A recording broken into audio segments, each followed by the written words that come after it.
This is basically the age of oracles. We can now interact with intelligence, and we can just ask anything we want.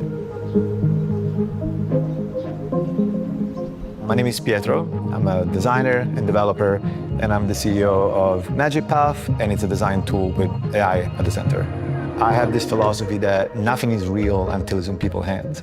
What I really care about is the interaction. The special thing about GPT-5, it is the closest model that I experienced to actually get your ideas. One of the many applications that I built with GPT-5 when I was testing the model, I asked for basically a camera app where I can draw in real time in the air, and he has sense of my hand movement. We have the canvas in a camera.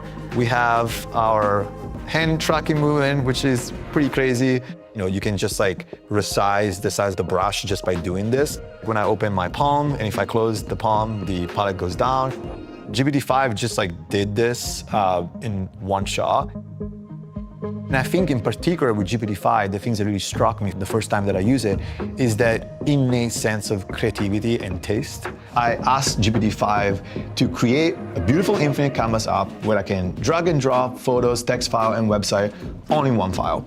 It was the choose of spacing, typography, rhythm, the framing. It was really like I was talking to a designer.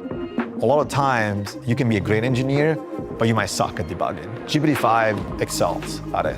It actually returns a larger amount of code compared to other models, and it's actually coherent code. And when you combine speed, intelligence, reasoning, tool calling, understanding, everybody now is going to get access to the best intelligence. It's going to be great to see what people are going to be able to do with this.